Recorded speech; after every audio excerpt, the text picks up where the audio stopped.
A continuación, Seminario Suprema Corte de Justicia de la Nación, Estado de Emergencia, Libertades Públicas y Seguridad Jurídica. Una reflexión contemporánea. Si usted me permite, le presento con enorme gusto quienes vamos a estar juntos en esta mesa a lo largo de la próxima hora con 20 minutos. El ministro de la Suprema Corte de Justicia de la Nación, Luis María Aguilar Morales. Ministro, muchas gracias. ¿Cómo estás? Buenas tardes. Bien, muchas gracias, Javier. Bien, aquí contento de reunirnos todos para platicar de este tema, desde luego muy actual e importante. Gracias, ministro. También con nosotros el ministro de la Suprema Corte de Justicia de la Nación, José Fernando Franco González Salas. Ministro, gracias, Fernando. Muy buenas tardes. Gracias, buenas tardes a toda la audiencia que nos está viendo. Y es un gusto compartir esta mesa con la colega y el colega ministra y ministro, y también con don Cristian, que nos acompaña desde lejanas tierras para nosotros. Es un gusto tenerlo. Muchas gracias, en verdad, ministro. También con nosotros la ministra de la Suprema Corte de Justicia de la Nación, Yasmín Esquivel Moza. Ministra, ¿cómo has estado? Buenas tardes. Buenas tardes, Javier. Pues muy contenta de estar en esta mesa de un tema tan importante, tan relevante, con mis compañeros, el ministro Franco, el ministro Aguilar, con Cristian Komplak, y poder discutir y platicar al auditorio de esta feria. Gracias. Gracias. Y bueno, el doctor desde Polonia, que nos hace un enorme favor, un enorme gusto que estés con nosotros, doctor Cristian Komplak, de la Universidad de Wrocław, allá en Polonia. ¿Cómo has estado, doctor? Te saludamos desde México. ¿Cómo has estado? Muchas gracias por esa participación. Y es para mí una hazaña y un reto, porque ya estoy en la noche completa después de las 12. Bueno, espero que tengas café a tu lado o algo parecido para poder pasar la noche. Sí, gracias.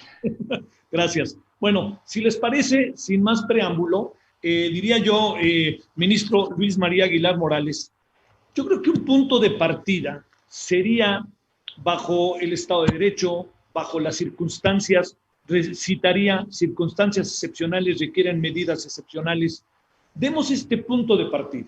¿Cómo se ven las cosas? ¿Qué ha pasado con la propia Corte a lo largo de todos estos meses? ¿Qué situaciones inéditas y excepcionales también ustedes han vivido? Si te parece, ministro, adelante. Claro, Javier, muchas gracias. Desde luego, es unas circunstancias excepcionales que por lo menos en mucho tiempo no se tenía memoria que había ocurrido. Esto es un fenómeno que ha implicado y ha afectado a todo el mundo, literalmente a todo el mundo.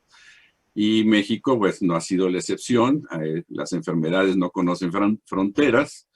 Y yo no veo una grave afectación a los derechos humanos ni al ejercicio de los derechos fundamentales en nuestro país. Todos los días tenemos ciertas limitaciones o modalidades al ejercicio de nuestros derechos, de las que, por ejemplo, estamos acostumbrados. Son menores y muy pequeñas. No pasarse un semáforo porque implica detenerse y no continuar. No se puede decir que esto es una limitación a la libertad de tránsito, y una serie de medidas que se hacen precisamente para facilitar la vida social, pero también para garantizar una convivencia literalmente sana, una convivencia que permita a todos estar en una condición de salud que nos permita a su vez desarrollarnos y crecer en el país. Yo, en estas circunstancias, que son desde luego mucho más graves que cualquier otro fenómeno que se nos había presentado, se están tomando o se deben tomar las medidas que inclusive nuestra Constitución prevé.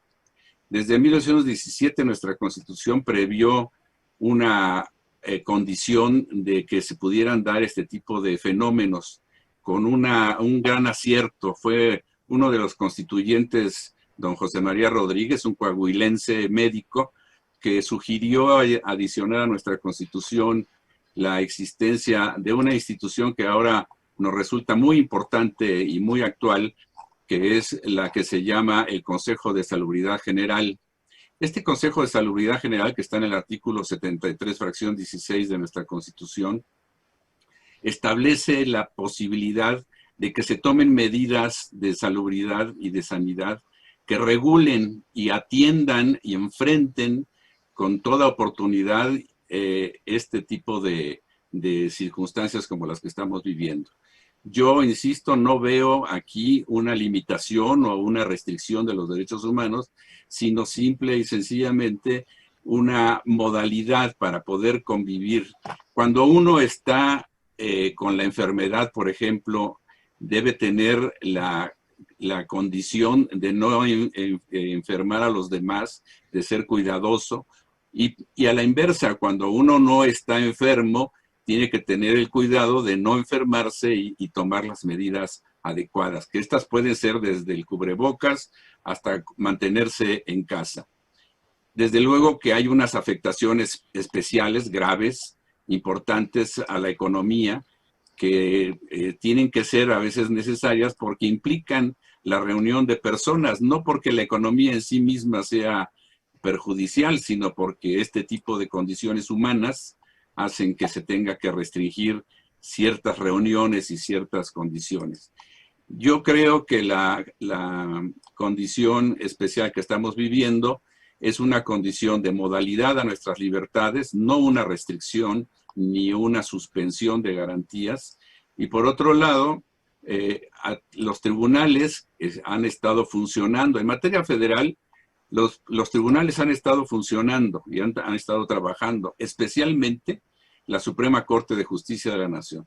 Nosotros decidimos en el Pleno no suspender ni siquiera labores como la ley lo autoriza durante julio, y hemos continuado resolviendo asuntos sin detenernos, aprovechándose estas herramientas informáticas como en la que estamos ahorita, y la Suprema Corte ha seguido trabajando. Pero también los tribunales federales, los juzgados de distrito, los tribunales colegiados y los unitarios han seguido funcionando con ciertas modalidades también, muchos de ellos también en la cuestión electrónica virtual, pero yo creo que esto ha favorecido que los derechos que se tienen que proteger a través, por ejemplo, del juicio de amparo, sigan funcionando.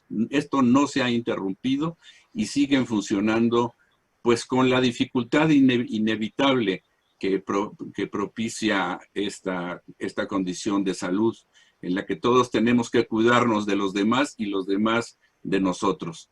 Es una cuestión recíproca en la que todos tenemos una responsabilidad con nosotros mismos y con los demás. Ministro Fernando Franco, ¿cuál sería, para decirlo quizás hasta de manera un poco hasta deportiva, el saque como para poder conocer tu punto de vista sobre esta etapa que estamos viviendo en el marco de la acción y trabajo de la Suprema Corte? Claro, con mucho gusto, Javier. Mira, en primer lugar, yo diría que estamos enfrentando un fenómeno inédito realmente. Yo creo que ninguno en nuestras generaciones, hasta las últimas que tenemos, ¿verdad?, habíamos vivido este fenómeno.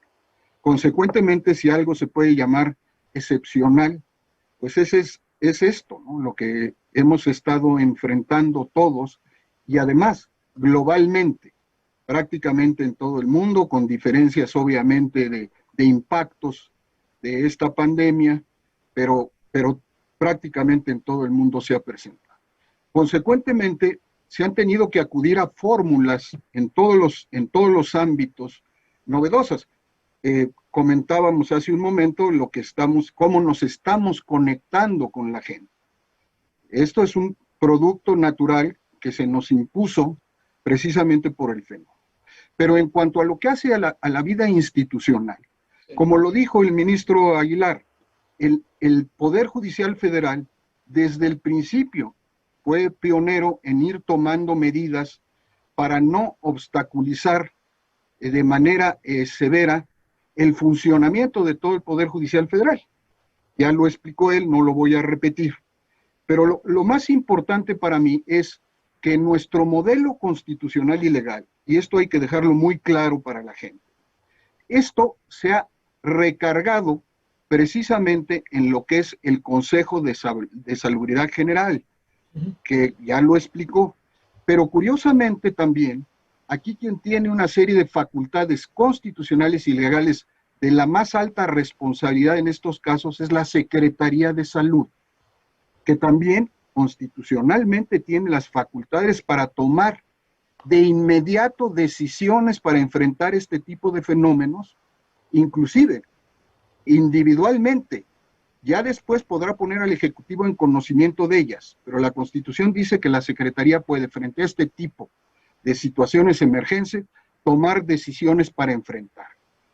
Y consecuentemente esto ha hecho, como lo hemos vivido todos, que se vayan elaborando sobre la marcha decisiones para tratar de contender con la pandemia en general. Y vemos que esto también tiene relación con cada localidad, yo diría, ¿no?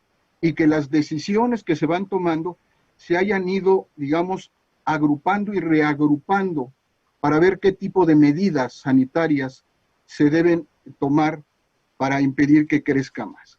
En este proceso surgen muchísimos factores, y entre ellos uno es que los tribunales, sobre todo los tribunales locales, no han establecido las mismas fórmulas en el mismo momento. Inclusive ha habido algunos que definitivamente pararon labores durante mucho tiempo por el fenómeno que enfrentaban. Esto, lógicamente, hay que decirlo con todas sus letras, pues afecta, ¿no?, al justiciable en ocasiones. Sí. ¿Por qué? Pues porque tiene que esperar al buen funcionamiento de los tribunales. En el Poder Judicial Federal, lo podemos decir, se puede acreditar, no sucedió esto con un énfasis marcado, de ninguna manera. Al revés, estuvo funcionando en todos sus niveles durante todo este tiempo. Ahora, yo concluyo diciéndote, Javier, porque me dijiste de saque. Sí. De saque yo creo que este es un fenómeno mundial que además de las, digamos, toma de decisiones que se toman localmente en cada uno de los países, también ha meritado el que se tenga que buscar soluciones integrales a nivel mundial. Porque recordemos que la enfermedad, hasta donde sabemos, nos vino del otro lado del mundo en donde vivimos nosotros, ¿no? Entonces, Sí. Y a partir de ahí, ¿no?, empezó a crecer hacia todos lados, y cada país ha tratado de enfrentar esto, ¿no? Y en algunos casos, nosotros no hemos llegado a ese extremo, esto hay que decirlo claramente, pero en varios lados se han tomado medidas muy, muy fuertes que sí limitan algunos de los derechos humanos que tenemos, como puede ser el de libre tránsito, ¿verdad?, como puede ser el de estar resguardados obligatoriamente, ¿no?, sin poder salir más que para ciertas cuestiones, etcétera. Entonces, esto pues ha sido diferenciado en el mundo. Nosotros lo hemos ido enfrentando con otro tipo de medidas hasta ahora, pero no ha habido prohibiciones severas en cuanto a derechos humanos de manera generalizada. Sí. Oye, Entonces, sí. lo que nos preocuparía, Fernando, sería, ministro, lo que nos pudiera venir, ¿no? Que ahí sería esa la otra parte de la historia, ¿no? Por supuesto, porque tanto la Secretaría como el Consejo, particularmente el Consejo, puede dictar declaraciones generales para hacer frente a la pandemia. Uh-huh. Y lo interesante es que no requiere de la participación ni del Congreso, y en primera instancia ni siquiera del Ejecutivo, aunque depende de él. Claro. Tiene facultades ejecutivas y particularmente la Secretaría de Salud. Consecuentemente, pues sí, si esto siguiera creciendo, y esto también lo tiene que entender la gente, todos tenemos que colaborar, todos sin excepción tenemos que colaborar a que esto no crezca. Y ya nos han dado los básicos para que esto no suceda, como es usar cubrebocas, guardar sana distancia, no acudir a lugares en donde hay demasiada gente, eludir las concentraciones en la medida de lo posible. Y yo creo que todo esto, ¿no?, pues obviamente sí tiene alguna implicación en la vida de las personas. Pero aquí lo que está en juego es que podamos contender con esta terrible enfermedad de la mejor manera posible y evitemos que pueda seguir creciendo, Javier. Creo que este es un problema de lógica de la situación que vivimos. Bueno, Ministra Yasmín Esquivel Musa. Ministra, ¿qué piensas, yendo sumando lo que han dicho los ministros, también en esta otra parte que has puesto particular énfasis, ¿no? En el tema de las mujeres, toda esta parte, ¿por dónde echamos a andar de tu participación aquí en esta reunión entre la Corte vía la Feria Internacional del Libro de Guadalajara? Efectivamente, Javier, como lo han comentado mis compañeros, esta pandemia es un hecho sorpresivo, se dio a nivel internacional.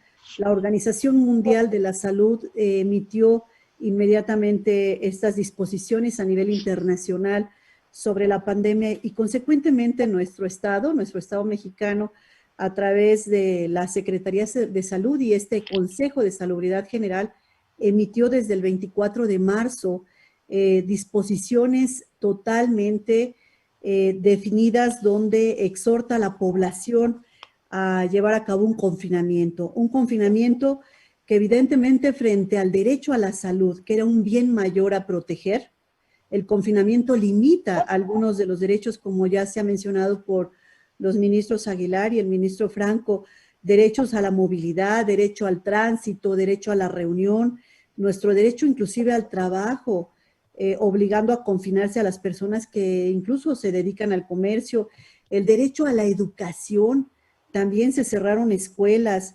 Toda esta limitación en los derechos y sobre todo el confinamiento sí trajo como consecuencia algunos problemas que nos parece realmente graves. Por ejemplo, uno de ellos es que se incrementó el 26% de los delitos relacionados incluso se dedican al comercio familiar, que son delitos que nos parecen fundamentales. Se dan cerca de 10 feminicidios y homicidios de mujeres diariamente en nuestro país. 184,000 de enero a octubre, 184,462 en violencia familiar, cerca de 253,000 delitos entre violación, violencia de género, violencia familiar, lesiones dolosas a mujeres, homicidio a mujeres y feminicidio. Y todo esto nos parece de la mayor gravedad, porque ante el confinamiento muchas mujeres estaban viviendo justamente con su victimario y esto generó que se incrementaran estas cifras. Son cifras oficiales del Secretariado Ejecutivo del Sistema Nacional de Seguridad Pública y eso nos parece que es un tema importante a atender y que hoy estamos viendo y viviendo todos los días este grave problema que es el incremento hacia los delitos de las mujeres. Eso por una parte. Por otro lado, dentro de los acuerdos que ha emitido, que ya son bastantes acuerdos, el Consejo de Salubridad General, algunos de ellos con mayores beneficios que otros, se ha ido de alguna manera paliando un poco estas medidas restrictivas al instalarse ya el método de semáforos, a través de esos acuerdos de semáforo naranja, semáforo rojo, se ha ido aminorando un poco estas medidas. Sin embargo, sigue siendo restrictivas. Ya no tenemos el problema que teníamos al inicio, justamente cuando inició la pandemia en el mes de marzo, a mediados de marzo, pero sí continúan incrementándose este tipo de fenómenos que nos parece importante abordar. Ahora, ¿qué ha hecho? Una de las limitaciones es en el derecho a la justicia, en la juridicidad.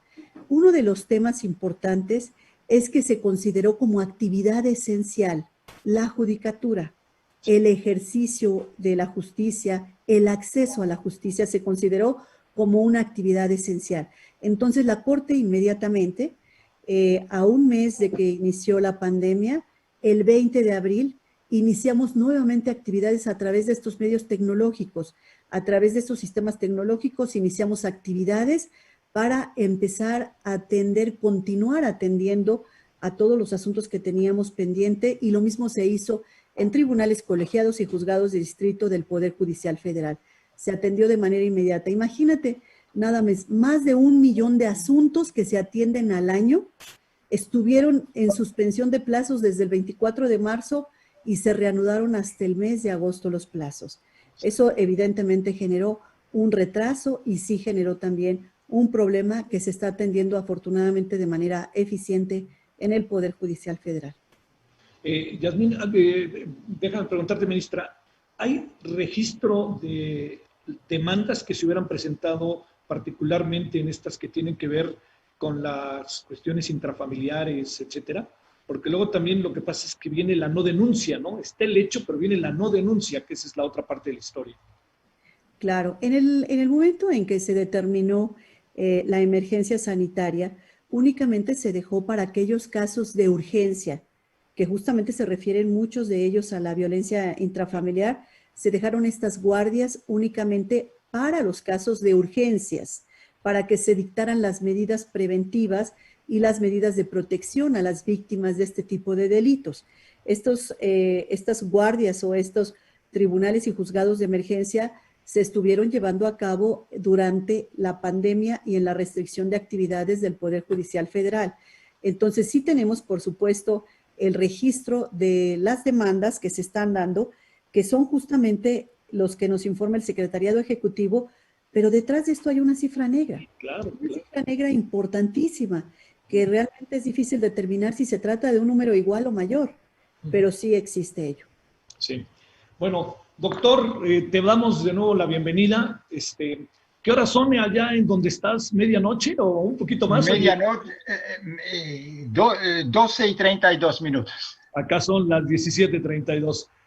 A ver, doctor, como puedes imaginar, para nosotros, y estoy cierto también que para la ministra y los ministros, es muy importante saber cómo qué es lo que pasa en otro país que no es el nuestro, cómo han enfrentado las cosas, qué es lo que tú has alcanzado a ver de la dinámica de Europa, en donde las cosas se pusieron particularmente complicadas, difíciles, se tomaron medidas drásticas, y agradecerte tu participación, pero te diría, a ver, visto desde el otro lado del mundo, ¿qué es lo que alcanzas a apreciar y de lo que ves acá en México? En primer lugar, debo decirle que después de escuchar todas esas pronuncias de los magistrados, que esto pasando, la misma situación está en Polonia. Es decir, no enfrentamos muy fuertemente o no reprimimos a la gente. Incluso yo podría decir que en Polonia pasó una cosa muy extraordinaria. A saber, nosotros tenemos tres estados de emergencia o estados extraordinarios, como se dice, estado de guerra, estado de excepción y estado de catástrofe natural. Sí. Mucha gente pensaba que vamos a introducir o se debería introducir el estado de catástrofe natural. Pero, curiosamente, el gobierno escogió otra vía, es decir, algunos preceptos constitucionales que decían sobre la protección contra epidemias, porque en la Constitución hay ese tipo de epidemias y hay una ley cómo proceder en esos casos. Es decir, el gobierno no aplicó de frente una gran arma, pero prefirió una pequeña pistola en el sentido de utilizar la ley de protección sanitario-epidemiológica.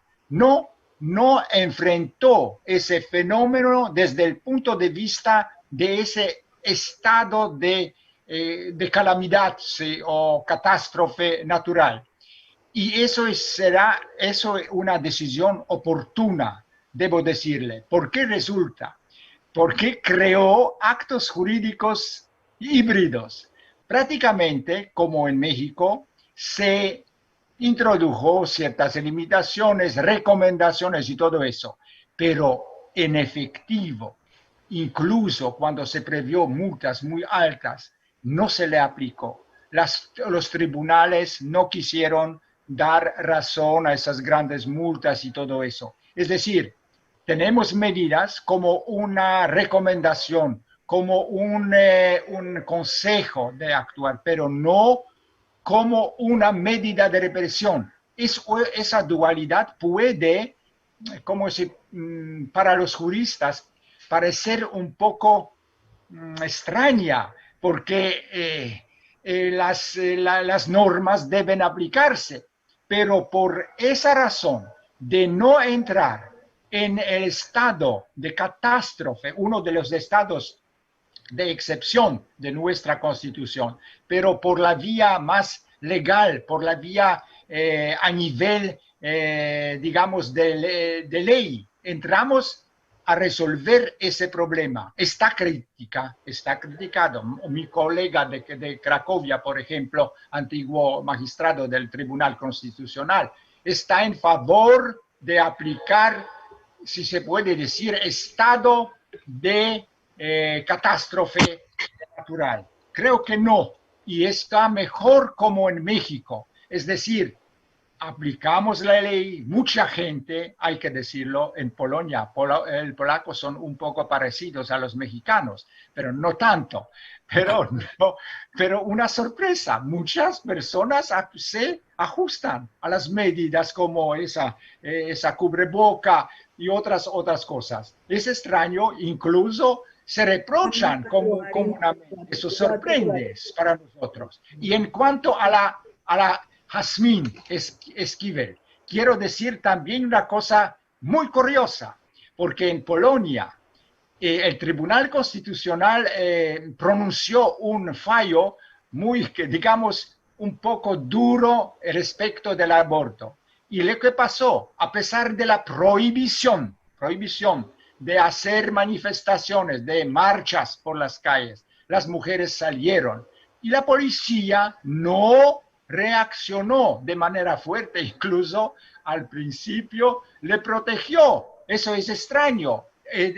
Participantes en una manifestación ilegal han sido protegidos por la policía, cosa extraordinaria porque está muchas personas contagiadas. Las posibilidades de contagio son enormes en esas manifestaciones y marchas, pero así se dio ese asunto para dar a las mujeres la posibilidad de exprimir su desencuentro, su disaffección con ese fallo o sentencia del Tribunal Constitucional que, digamos, disminuyó un poco, pero no voy a discutir ahora, pero según ellas, limitó un poco el derecho al aborto. Y aquí quisiera terminar. Quisiera decirle a ustedes que en Polonia escogimos una, digamos, solución de acuerdo con el principio de subsidiariedad, no aplicando una medida muy fuerte constitucional, pero una medida sanitaria de carácter de contra la ¿Cómo? Epidemiológico. Epidemiológico. Muchas gracias por la atención. Si ustedes tienen algunas preguntas, entonces le contestaré con mucho gusto. Bueno, vamos, ministro Aguilar, a ver, este tema de las que hemos entrado de repente, que en algunos estados de la República Mexicana se ha insinuado el uso obligatorio o la acción obligatoria de los ciudadanos. Y esto que tiene que ver con el tema de los derechos, de las garantías individuales de los individuos en sociedad. Escuchando el testimonio de lo que pasa en Polonia, pareciera que el mundo entero se metió también en la misma dinámica de hasta dónde empieza el derecho, hasta dónde empieza la libertad y hasta dónde también debemos de entender la excepcionalidad de lo que sucede. Por lo que yo escuché de don Cristian, no han sido, como en el resto de Europa o en algunos países europeos, tan estrictos, ¿sí?, que no solo impidan salir, sino hasta encarcelen y multen por hacerlo. En México no lo hemos hecho así. Yo creo que es muy conveniente que este sistema de salubridad general que tenemos previsto en la Constitución se aplique con mucha intensidad para poder regular de una manera uniforme en todo el país las medidas conforme a los parámetros o los indicadores que se vayan señalando, porque a veces da la impresión, quizá equivocada, pero da la impresión de que algunos estados toman sus propias medidas, otros toman otras medidas en circunstancias que pudieran ser semejantes. Yo creo que es importante de que el sistema que tenemos previsto en la Constitución tome ciertas medidas importantes para uniformar los criterios y, por lo tanto, las medidas que se deban tomar. Insisto, conforme a este Consejo de Salubridad General, que está en la Constitución, y que permite, como decía bien el ministro Franco, a una entidad del Ejecutivo, como es la Secretaría de Salubridad, y apoyada desde luego por el presidente de la República, para que se tomen las medidas pertinentes. Afortunadamente no hemos llegado a estas circunstancias tan severas como en otros países, como en los de Europa o hasta en Asia. Algunos también han hecho ese tipo de medidas. Pero yo creo que el tomar ciertas medidas es que no estamos frente a una condición menor, estamos ante una condición de supervivencia literal. Estamos ante una condición en la que la vida de las personas está en juego. Y yo creo que el utilizar ciertas medidas mínimas como la distancia, como lo que el cubrebocas, que lo protege a uno y protege a los demás, son medidas muy razonables ante una circunstancia tan grave, tan excepcional como la que estamos viviendo. Yo por eso no pienso o no siento que en México estemos ni suspendiendo garantías ni poniendo en entredicho el ejercicio de los derechos humanos. Por supuesto que se presentan circunstancias prácticas para poder funcionar tanto los tribunales, que la gente desea los tribunales. Por ejemplo, el ejemplo que ponían sobre los delitos de este tipo de violencia intrafamiliar, que generalmente van primero a los tribunales que le llamamos nosotros del fuero común, o sea, locales, que no son los federales. Generalmente llegan los asuntos a los federales ya en una segunda o tercera instancia. Pero todos estos tribunales sería muy importante o muy útil que se pusieran de acuerdo para que todos tomaran medidas semejantes en todos los estados de la República y pudieran dar una uniformidad al trato y a la forma de funcionar para evitar que se paralice también el sistema de justicia en los tribunales locales. Insisto, como ya también lo señaló don Fernando, en el Poder Judicial Federal sí hemos tomado esas medidas. La Suprema Corte no ha detenido su actividad para nada, pero aún algunas medidas que se toman, como decía la señora ministra, con urgencia. Por ejemplo, en el juicio de amparo, una de las condiciones de urgencia es el dictado de la suspensión de los actos de autoridad. Bueno, todas ese tipo de medidas han continuado funcionando a reserva de que se puedan resolver los asuntos en el fondo. Pero yo creo que todas estas medidas, como nosotros en la materia federal se han hecho, yo creo que sería muy conveniente que a través de estos mecanismos constitucionales se uniformen en todo el país para poder tener inclusive un criterio general de si sucede esto, qué se va a hacer o qué medidas se pueden tomar. O si disminuye esto, qué se puede retomar o volver a abrir. Yo creo que esto es muy importante porque, insisto, estamos, como todos lo sabemos, a una circunstancia muy excepcional en la que la vida de la gente está de por medio. Oye, ministro, déjame plantearte algo. ¿Cómo fueron, yo creo que nos preguntamos, ¿cómo le hicieron al principio cuando primero se vino el coronavirus y se puso el semáforo rojo y ustedes de repente de la noche a la mañana se encontraron también con un escenario inédito para resolver los asuntos que para la gente pues son, para decirlo de manera doméstica, de vida o muerte muchas veces, ¿no? Sí, bueno, la Suprema Corte finalmente ya tiene y se está consolidando cada vez más ahora con reformas muy recientes. Es un tribunal constitucional. El tipo de asuntos que nosotros resolvemos en la Suprema Corte, en este tribunal constitucional, es un tipo de asuntos que impactan a la generalidad de una sociedad. No son tanto asuntos particulares de personas en particular, sino, por ejemplo, la constitucionalidad de una ley, de una norma, de un reglamento, cosas que impactan más a la generalidad. nosotros hemos tenido, tanto en el Pleno como en las salas, un buen número de asuntos que nos ha permitido continuar con la labor y agotar y pronunciarnos en relación. Por ejemplo, acabamos de ver un asunto sobre las cuestiones electorales en distintos estados de la República, ahorita que están iniciándose muchos procesos, y cómo su legislación ha sido cuestionada por algunos grupos políticos que están autorizados para hacerlo.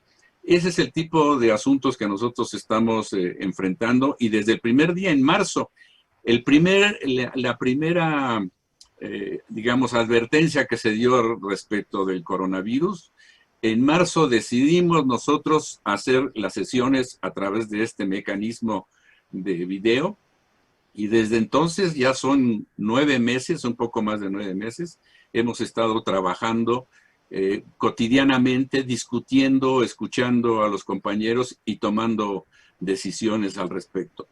Yo creo que todo se puede hacer con la voluntad de servir, porque finalmente todos nosotros somos servidores públicos, y lo que tenemos que pensar es que nuestra actividad no es para que nosotros nos vaya bien o mal, sino para que la sociedad en general tenga el servicio de justicia, que es fundamental, es un derecho sustancial a la sociedad y al ser humano. Así es que yo creo que desde ese principio fuimos muy conscientes de que teníamos que poner límites, aprovechar la tecnología, pero no detener nuestro trabajo. Y yo creo que en este sentido hemos hasta la fecha continuado trabajando y emitiendo nuestras resoluciones. Sí. Fernando Franco, ministro, a ver, dos asuntos. Uno, como pueden imaginar, es inevitable preguntarles el debate que se sostuvo respecto a la famosa pregunta, las decisiones que tomaron. Veo que todos ponen cara de sonrisa, lo que me hace pensar que no es una mala pregunta. Que yo fui el ponente, Javier. Yo fui el ponente. Bueno, a ver, vamos a hacer una cosa, porque lo medio habíamos hablado. ¿No te importa, Fernando, si nos detenemos tantito en eso y nos das tu opinión y te hago la otra pregunta, al igual que la ministra? No, ¿Sale? por supuesto, y te contestaré con lo que puedo contestar con mucho gusto. Sale. Adelante, ministro, a ver, venga de ahí. Mira, la verdad es que también, igual que lo que estamos platicando, fue una situación inédita en donde la Suprema Corte enfrentó por primera vez la petición de una consulta, ¿no?, en los términos en los que se hizo, ¿no? Consecuentemente, pues era un tema de entrada muy delicado, muy complejo, ¿no?, y que habría que resolver. Consecuentemente, la Corte lo que llevó a cabo, ¿no?, fue, en primer lugar, ¿no?, el seguir un procedimiento establecido que tiene sus especificidades muy, muy interesantes, ¿no?, y que el ministro ponente, que lo fue don Luis María Aguilar, hiciera el proyecto y nos lo presentara, ¿no? A partir de ahí se dio una discusión fundamental, ¿no?, en donde los ministros actuamos con absoluta libertad todos, ¿no?, conforme a nuestra propia convicción constitucional y frente a un tema tan complicado como ese, ¿no?, con la visión que tenemos de juzgadores constitucionales. Y el análisis se ciñó desde mi punto de vista, y creo que no hay duda de eso, ¿no?, de un análisis estrictamente constitucional. Y si se revisa la sesión pública, además que tenemos esa ventaja, no sé si Cristian sabe que tenemos el canal de televisión que es del Poder Judicial Federal. Sí. Y nosotros discutimos y resolvemos en público. Nuestras votaciones son públicas y nuestras discusiones son públicas.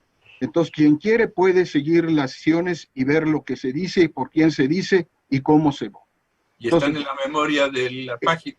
Así es, ¿no? Y se pueden encontrar. Entonces, Javier, a lo que voy es que esta fue una discusión muy abierta, en donde cada quien dio su punto de vista, ¿no?, obviamente con la base en un proyecto presentado en este caso por el ministro Luis María Aguilar, ¿verdad?, y expresamos nuestras opiniones.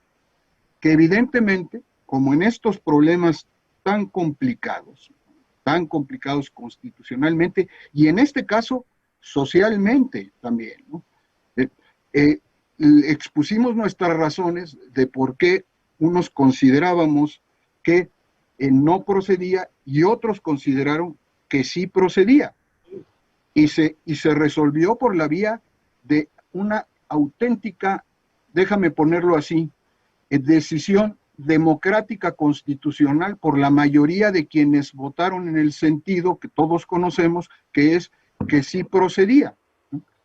A partir de ahí, la mayoría se reformuló, digamos, ¿no?, el planteamiento en sus intervenciones, ¿no? Y el ministro Luis María Aguilar, debo decir que con gran valentía, porque, ¿no?, propuso que él engrosaría, este es el término que usamos para decir, va a rehacer un proyecto conforme a la argumentación mayoritaria, ¿no? Así lo hizo y así lo presentó finalmente. Y luego venía este otro aspecto muy particular de una función también excepcional que le dieron a la Suprema Corte, ¿no?, que era calificar la pregunta. Sí, claro.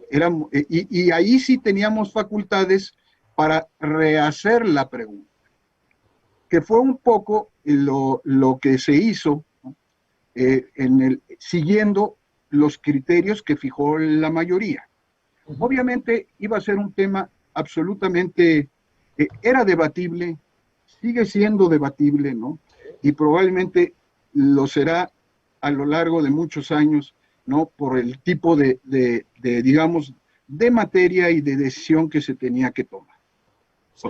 La Corte actuó y cumplió con el trabajo que le corresponde como órgano y máxima autoridad en la judicatura en materia constitucional.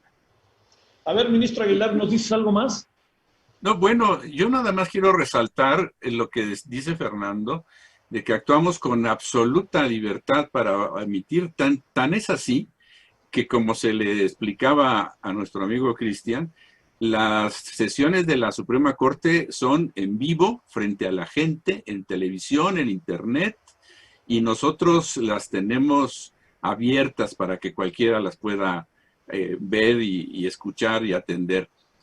Y esto genera que nosotros, creo excepcionalmente en el mundo, votemos a favor o en contra de una posición frente a la gente. No aquí hay de que vamos a reunirnos y a ver cómo sale el proyecto. Aquí frente a la gente expresamos nuestra opinión y damos nuestro voto, lo cual para mí es una muestra de la independencia y de la claridad, con la transparencia con que la Suprema Corte de Justicia trabaja. Y ahí se pudieron ver las distintas opiniones y finalmente las votaciones a las que todos estábamos, bueno, al menos yo sin duda, esperando a saber cómo iban a ser las votaciones de mis compañeros y compañeras, desde luego, y esperando porque tampoco existe algo que es un arreglo previo. Cuando llegamos a exponer nuestras ideas frente a los demás, a asumirlas, inclusive a cambiar nuestro propio criterio ante las razones diversas. Y yo creo que esto es una muestra de que en México tenemos realmente un tribunal constitucional confiable, transparente y que está frente a la gente trabajando y opinando. Ministra, además de una opinión también sobre esto, porque sé que fue un debate, bueno, fue público, yo decía bromeando, le digo doctor y a la ministra y a los ministros, que cualquier canal de televisión de México hubiera deseado tener el rating que tuvo esos días el canal judicial. Todos estábamos ahí viendo, empezando por la clase política, pero siguiéndole por todos lados. Bueno, una opinión más, si te parece, ministra, y agregaría otra cosa. El tema que también ha estado mucho de los trabajadores, el proceso por el cual hoy los trabajadores han pasado a lo largo de estos meses, en donde de repente se han encontrado bajo una situación inédita, ante soluciones inéditas y ante circunstancias que a lo mejor ni los propios patrones, chica o grande la empresa, habían imaginado. Esta parte que tiene que ver con lo que ustedes han recibido bajo esta perspectiva y cómo lo ven desde el trabajo que ustedes hacen en la Corte. Gracias, Javier. Sobre el tema, como yo lo he comentado mis compañeros ministros, fue un tema totalmente abierto, hubo un gran rating con el tema de la consulta, fue un asunto constitucional y democrático, como se resolvió finalmente. 6 ministros consideramos que es constitucional y 5 ministros consideraron que es inconstitucional, y todas las opiniones fueron muy valiosas, muy respetables y además todas con razones muy correctas y de fondo. Ahora, yo quisiera comentar lo siguiente. En la Constitución Federal, en nuestra Constitución, frente a la emergencia sanitaria, existen dos vías para enfrentar la emergencia. Una de ellas es justamente la que prevé el artículo 29 constitucional, la suspensión de garantías. Y esto por el comentario que hizo Cristian. En México también existe esta figura de suspensión de garantías, que por cierto la última ocasión que se acudió a esta medida fue durante la Segunda Guerra Mundial, en junio de 1942. Y la otra vía es la que hemos comentado, que establece estas facultades que tiene el Consejo de Salubridad General y la Secretaría de Salud. Ahora bien, a partir de esa fecha y hasta ahora no ha habido cambios legislativos. Únicamente advierto uno que fue con relación al artículo 1 de la Ley de Adquisiciones, Sí. Que se dio este cambio. Y lo que sí me parece importante comentar es que diversos estados, y hasta ahora advierto 6 por lo pronto, han emitido leyes estatales para el uso de cubrebocas, que nos parece un tema importante, que es el caso de Colima, Sonora, Chihuahua, Sí. Zacatecas, Durango, Morelos, y 4 estados más también tienen este uso de cubrebocas en sus leyes estatales, o bien están en iniciativa o lo tienen en sus leyes estatales de salud. También ha habido acuerdos para limitar la venta de bebidas alcohólicas. Entonces, todas estas entidades federativas están actuando de conformidad como se da el tema de la pandemia en sus regiones y como consideran también sus comités de salud de cada uno de los estados. Otro punto que quisiera yo mencionar es sobre la actividad judicial dentro del Poder Judicial de la Federación.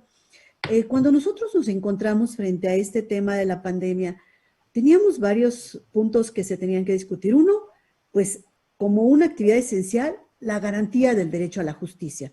Artículo 17 constitucional.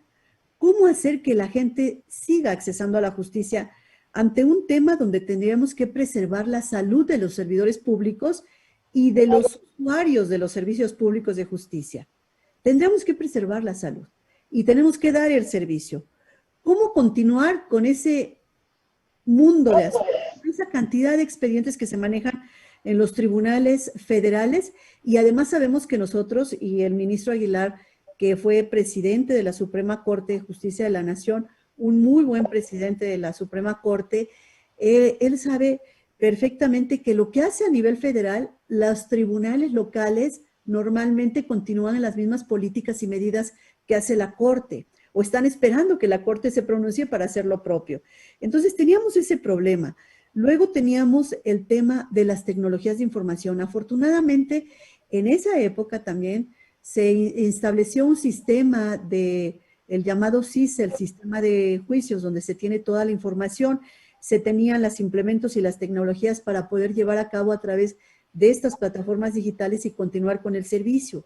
El ministro Saldívar, a través de diversos acuerdos, se llevaron a cabo la implementación de estos servicios tecnológicos y pudimos seguir dando el servicio a través de una firma electrónica, a través de plataformas y programas digitales, acuerdos, buzón electrónico, una especie de citas a través de códigos QR que se solicitan por medio de una plataforma digital.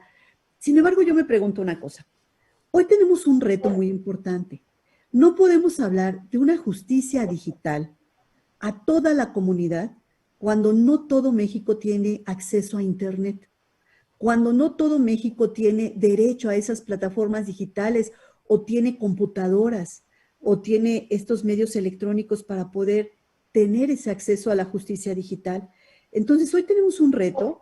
El artículo 6 constitucional habla de que todo el país debe tener ese acceso a Internet como un servicio importante. Claro. Y no es así. Entonces, ¿cómo van a acceder a la justicia aquellos grupos vulnerables, aquellas poblaciones alejadas de los servicios de Internet, aquellas poblaciones y comunidades que no tienen computadoras, que no tienen estas llamadas TICs y estas plataformas. Entonces, creo que tenemos ahí un reto importante, un pendiente, y que tenemos que ir pensando cómo acceder a la justicia hoy, que solo es a través de medios digitales y toda esa población que no los tiene. Es uno de los temas que me parece que en el Poder Judicial debemos ir pensando cómo resolver. ¿Qué tema, en verdad, perdóname, ministra, tan importante, la verdad? Oigan, yo voy a tener que hacer un ajuste técnico que aquí me están pidiendo, porque se me está bajando la batería, pero no tardo ni un minuto, y yo le pediría al doctor, mientras, si no hay inconveniente, ¿cuál es la mirada que tienes de lo que en este momento está sucediendo, digamos, en esta dinámica política, judicial, de un país como el nuestro, en donde la Corte, a los ojos de los mexicanos y de las mexicanas, doctor, se ha convertido, está, para decirlo de manera doméstica, en el imaginario colectivo? Hay gente, no lo dirán los ministros ni la ministra, hay gente que va a la Corte a buscar justicia, auténticamente, se para hasta en la puerta y dice, quiero que me reciban los ministros, que es un cambio también, pero supongo que tendrá toda una serie de variantes a las cuales hay que atender. Entonces, los dejo en cosa de nada, es un minutito nada más en lo que yo ajusto rápidamente aquí mi comunicación. Adelante, doctor, si no te importa. Una pregunta muy importante, pero yo quisiera decir que lo mismo pasa en Polonia, es decir, la justicia sigue, pero debo decir el 20-30% solamente puede resolver de los asuntos. Otra cosa, nosotros tenemos, como ustedes lo saben o no, pero dos órganos ahora separados, es el Tribunal Constitucional y la Corte Suprema. La Corte Suprema polaca no es como la mexicana. Ella tiene alrededor, ustedes creen o no creen, 100 jueces, 100 magistrados pertenece al Tribunal, a la Corte Suprema de Polonia. Es decir, es otro tipo de trabajo, pero debo decirle también que a pesar de la pandemia y de todo eso, la Corte Suprema de Polonia trabajaba. Incluso le daré un ejemplo tremendo porque se hizo durante esa pandemia las elecciones presidenciales y la Corte Suprema como un órgano mayor o órgano verificador supremo hizo su trabajo relativo a las quejas y las reclamaciones que se presentaron con motivo de esos comicios presidenciales. Eso subraya solamente que a pesar de esa pandemia, nuestros órganos empezaron también a utilizar los medios electrónicos, pero parece que nosotros no estamos como en México tan lejos con esa transparencia. Debo decirle que lo que estoy escuchando acerca de esa transparencia estoy un poco como aplastado, si se puede decir, por lo que ustedes hicieron en favor de abrirse al público al ver todo eso claramente y de manera transparente. Eso me sorprendió mucho durante sus intervenciones, pero en Polonia también la justicia sigue trabajando en nuevas condiciones con esos medios electrónicos y todo eso que le acompaña en esa temporada. Estoy de vuelta. ¿Puede entrar Javier de nuevo? Don Javier, ¿nos escuchas y puedes hablar? Ya está. Ah, perfecto. Sí, porque yo podría continuar. Si usted... Porque ustedes saben... Claro, adelante, perdón. Porque me parece que yo puedo agregar otra cosa también importante para ustedes, que nosotros en ese punto de resolver ese asunto de pandemia, tenemos, ¿cómo se podría decir?, una aceptación de la población muy grande, a pesar de algunas voces críticas y todo eso. Hay discusiones en la prensa que se critica, pero desde el punto de vista pragmático, desde el punto de vista axiológico, la población en su mayoría acepta esas digamos, entre comillas, restricciones o limitaciones a los derechos. Eso puede sorprender a ustedes, pero cuando se discutió, por ejemplo, esas restricciones, la mayoría en favor. En nuestro país, hasta ahora, debo decirle, pero voy a hacer un pequeño reparo, no hubo, como en Europa, en otros países, en Alemania, en Italia, protestas en contra de las limitaciones que aparecieron con motivo de esa epidemia. Eso sorprende. Una especie, yo podría decir francamente a ustedes, que una especie de, pero no se decía abiertamente, eran esas marchas de las mujeres, no de las mujeres, más de niñas, yo podría decir. Eso era una sorpresa para los gobernantes y todo, pero era también, no solamente protesta contra esa pronuncia sobre el aborto, pero también por las limitaciones, porque la gente joven se sorprendió. Les cerraron todos los clubes, todas las posibilidades de reencuentro. Y eso me parece que se exprimió en esa forma en Polonia, porque hasta ahora en Polonia no tenemos protestas contra las medidas limitativas, si se puede decir, de la libertad. Todo funciona bien y la sociedad, ¿cómo se puede decir?, apoya a pesar de voces críticas, como siempre, de la oposición. Eso es normal, que la oposición critica, pero seguimos en adelante. Yo nomás le haría una pregunta, Sí, bueno. una pregunta ya que tocó el tema. Adelante, ministro. En Polonia, Adelante, en Polonia, ¿cuál es la condición jurídica del aborto? Sí, en Polonia tenemos un famoso fallo del Tribunal Constitucional de 1997. Y ese se dice era un compromiso. Es decir, se permite aborto, pero en 3 casos no se permitía. Cuando hubo un feto mal formado, se permitía. Cuando hubo una violación ilegal y cuando se podría decir cuando la salud o la vida de la mujer estaba amenazada. 3 condiciones. Y el Tribunal Constitucional polaco, teniendo una queja, no, digamos, cerró la posibilidad de hacer aborto en el caso, como se dice en Polonia, del feto patológico, si se puede decir. En ese caso y hubo controversia, porque siguen siendo esos dos premisas sobre la posibilidad, la amenaza para la vida de la mujer y otro es de ese tipo, pero no hizo ese abruptamente, se puede decir. Mucha gente dice que no debería tomar esa decisión durante la pandemia. Era no se podría decir universalmente admitido reproche.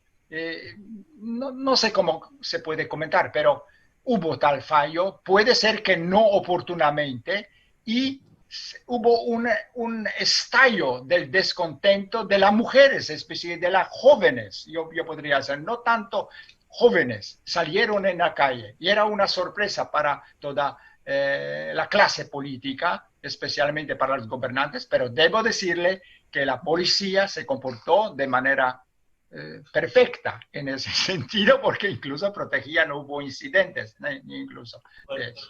Acá hubo también marchas que no serían ahí como largo de conversar, doctor, que tienen características en algunos casos, diría yo.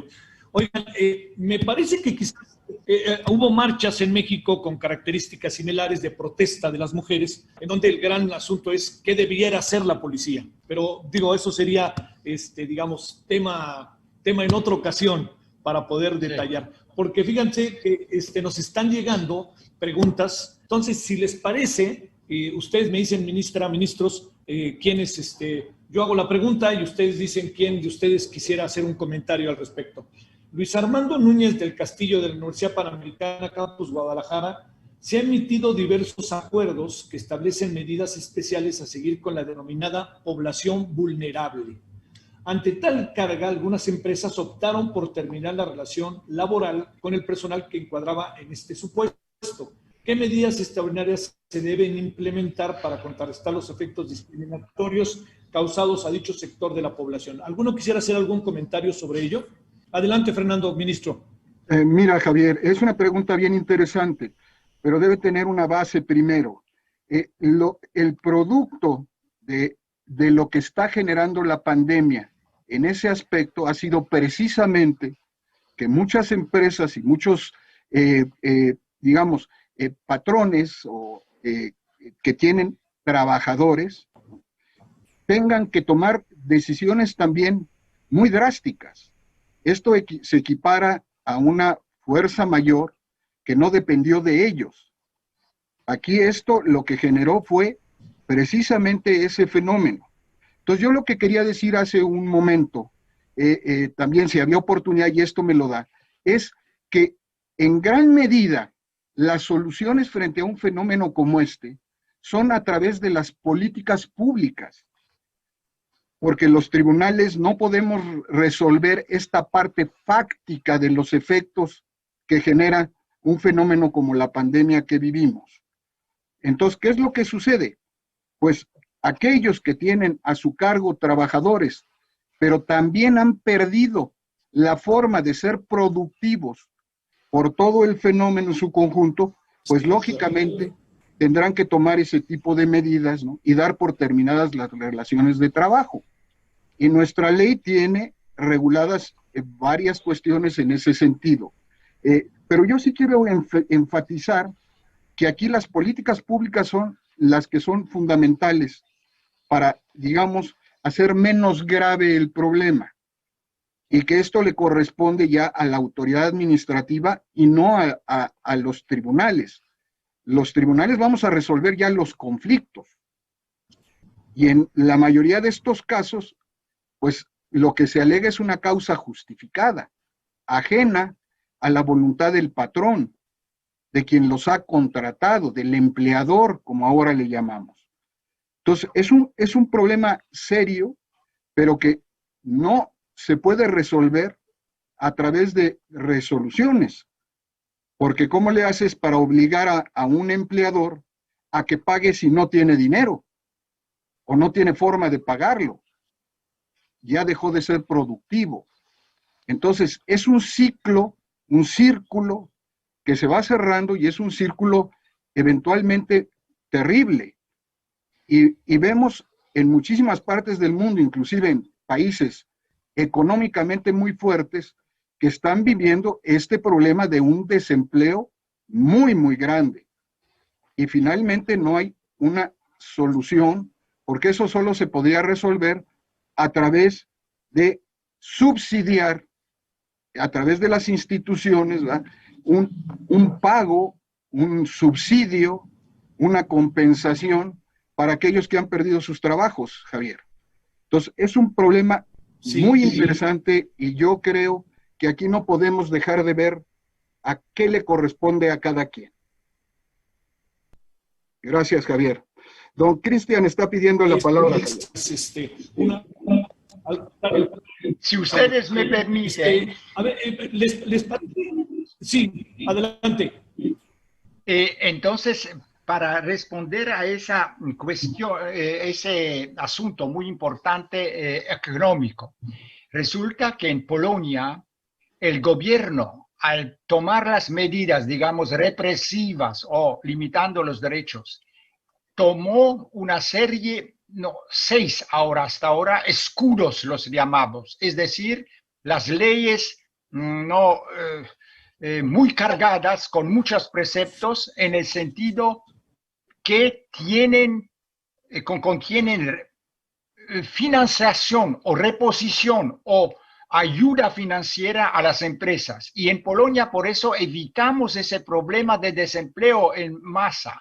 Eso es sorpresa para ustedes, puede ser, pero recibimos también el dinero y ahora está preparando la Unión Europea mucho dinero para soportar a la actividad económica. Eso era, si puede decir, de un lado, represión, entre comillas, y de otro lado también soporte económico, muy fuerte financiación de esas empresas que no tenían dificultades o tienen dificultades. Y eso yo quisiera ahora subrayar. Eso es una sorpresa. Sí. Para ustedes también. Sí, claro. ¿Les pareciera que lea dos preguntas más que tenemos? Y porque me están diciendo que tenemos entre 5 y 7 minutos. Sí. Entonces, la planteo. ¿Cuál ha sido el año, fíjense, está muy bueno esto, cuál ha sido el más grande desafío que se ha enfrentado el alto tribunal de nuestro país ante la nueva era de justicia virtual? Pregunta Esther Noemi de la Universidad Panamericana. Te preguntaría a ti, ministra, ¿encuentras ahí, digamos, en el tiempo en que llevas, sé que los ministros llevan un poco de más tiempo, pero a ver, en ese relativo corto tiempo, en comparación a lo que tanto Fernando como Luis María han estado, ¿qué has encontrado? Yo creo que es mucho lo que la gente se pregunta, ¿no? ¿Qué es lo que pasa allá adentro? Y ahora sí, ¿cómo le hacen para resolver esto que se ve como un galimatías? Pues sí, efectivamente, en cuanto a la justicia virtual, se dieron avances muy importantes. Se está en este momento trabajando al 100% a través de los medios digitales. Entonces, estos fueron avances que se dieron fundamentales. Tuvimos que adaptarnos a un nuevo lenguaje digital, que si era por una plataforma Zoom, que si era por web, que si era por etcétera, que si era Ethernet, que si era Wi-Fi, e inclusive aprendimos un nuevo vocabulario. Aprendimos a usar estas herramientas que para los pequeñitos pudieran ser muy sencillas, pero para nosotros no lo fue. No fue tan sencillo al inicio. Debo decir que me sorprende, inclusive mis compañeros ministros se adaptaron de una manera muy rápida y ahora nos dan clase de vez en cuando para decirnos cómo debemos de hacer esto. Y me refiero a ministros que nos da clase con frecuencia también, Fernando, cuando tenemos algunas fallas. Pero ¿qué dejó esta justicia virtual? Pues ha dejado pendientes, y esos pendientes pues son grandes y algunos de ellos graves. Se ha afectado a los más vulnerables, creo yo. Se ha hecho a un lado a esas personas que, como yo mencionaba hace un momento, no tienen ese acceso a las tecnologías. Pero por otro lado, yo relacionado a lo que señalaba hace un momento Cristian, en cuanto a lo que está pasando en su país, aquí en México, el confinamiento pues obligó y trajo muchos problemas. Y uno de ellos, por ejemplo, es el embarazo entre adolescentes, embarazos no deseados entre adolescentes. Y de acuerdo al Consejo Nacional de Población, en México se incrementó en un 20% más el número de embarazos no deseados, es decir, de aquellos 373,000 embarazos de adolescentes no deseados, se incrementaron 145,000 más en la pandemia, dice el Consejo Nacional de Población. Entonces nos parece una cifra alarmante que ha estado dejando y que, bueno, pues también se tiene que encontrar cauces y políticas para poder desarrollar y desahogar este tema que estamos viendo. ¿Qué encontramos? Pues encontramos también que los ciudadanos que son despedidos inclusive de sus trabajos, pues necesitan acceder a la justicia laboral, y esto se les ha dificultado a través de los medios digitales cuando en ocasiones no tienen ni siquiera abogado que pueda defenderlos, y los servicios de defensoría jurídica gratuita cerraron un tiempo importante en la pandemia. Entonces, todos estos temas son los retos que hoy nos enfrentamos y que tenemos que resolver. Y uno de ellos es, en la reciente reforma que aprobó el Senado hace 2 días, aprueba el Senado la reforma con y para el Poder Judicial. Se establece una defensoría jurídica gratuita, y la idea de esta defensoría es que haya abogados en todos los lugares y rincones del país para que puedan acceder a la justicia. Y a través de estos puntos puedan acceder inclusive también a la justicia digital, que acudan a estos puntos donde puedan estar los abogados que lleven el asunto, que lleven el juicio de la persona y lo hagan de manera gratuita. Entonces, es una de las alternativas que se tienen ya, esta iniciativa que está enviándose a la Cámara de Diputados para continuar con el proceso constitucional. ¿Cuál puede ser otra? La justicia itinerante. Pudiera ser otra alternativa para poder llegar a esas comunidades que no tienen los servicios básicos, y uno de ellos esenciales es la justicia. Y esta justicia itinerante hablo como se hace en los tribunales agrarios, donde todo el tribunal, junto con los secretarios, actuarios, escribientes, defensores jurídicos, se va a una comunidad lejana 3 o 4 días, donde las personas puedan acudir, acceder a estos servicios de justicia, que también pudiera ser una opción que debemos estudiar, debemos analizar, debemos pensar, junto con seguramente otras, como lo han señalado ya el ministro Franco, algunas otras que tenemos que ir pensando a lo largo para hacer frente a todo esto, que es algo inédito, algo que nadie estaba preparado en el mundo para poder afrontar. Gracias. Oigan, muchas gracias, ministra. Me dicen que ya acabó el tiempo. Les voy a robar 2, 3 minutitos, si no le importan, no más. Les pido ahí porque entiendo que siempre es muy estricto. Le daría, si no tiene inconveniente, ministro Luis María Aguilar, Cristian y Fernando, 1 minuto a cada uno para que nos den unas ideas finales, ya que escuchamos en esta parte a la ministra. ¿Te parece, ministro Aguilar, que empecemos contigo? Sí, cómo no, gracias. Brevemente, y retomando el tema de esta reunión, de esta plática, pues yo creo que debemos procurar uniformar en primer lugar las medidas para enfrentar a la pandemia de igual manera ante circunstancias semejantes, y debemos ver que los derechos de las personas no sean privados mediante entre otras cosas muy importantes, el funcionamiento continuo de los tribunales en todos sus niveles. Sí. Porque la justicia federal tiene un nivel en segundo o tercer término, pero el primer nivel, que está en los tribunales de los estados, es fundamental para poder enfrentar, por ejemplo, los casos como los que mencionaba la ministra de delincuencia intrafamiliar. Entonces yo creo que esto es fundamental para que a su vez los derechos de todas las personas estén garantizados por los tribunales. Como decía Morelos, que todo aquel que se queje con justicia tenga un tribunal que lo ampare y lo proteja contra el arbitrario. Wow. Ministro Fernando Franco, adelante. Gracias. Muy brevemente, yo creo que aquí esto solo se puede enfrentar a través de 3 grandes frentes.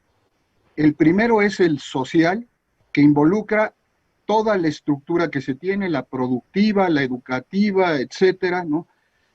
Para que todos colaboremos, independientemente de a qué nos dediquemos, que seamos, etcétera, ¿no? A tomar todas las medidas necesarias para paliar este fenómeno de la pandemia y procurar evitar que crezca y que se reproduzca a un término en que no pudiéramos ya tener más remedio que tomar medidas estrictas. El segundo nivel es insisto, el de las políticas públicas, que es esencial para esto, en donde se tiene que organizar perfectamente todo el aparato, la estructura de los gobiernos, hablo del federal y los locales, para tomar decisiones que puedan ayudar a paliar esto, particularmente dándole al ámbito de la salud, de la atención médica, un tratamiento especial para que haya capacidad para enfrentarlo en este momento.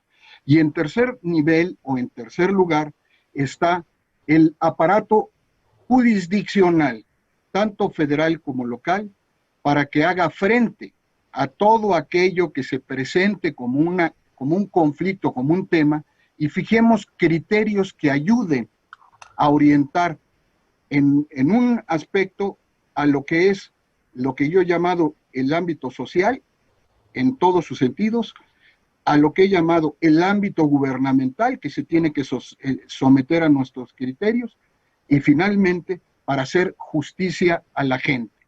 Eso es para mí lo más importante.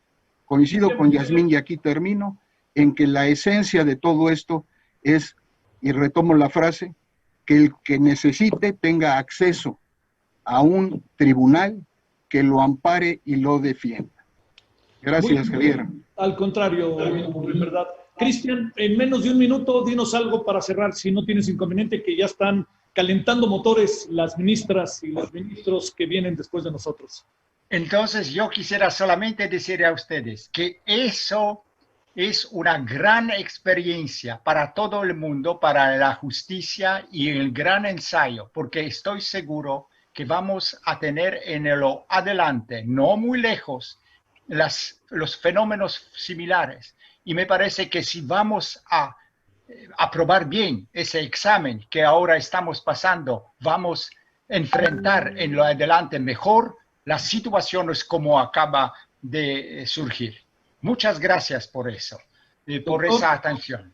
Doctor, muchas gracias. Ministra, es un gusto y estoy muy agradecido. Muchas gracias, ministra.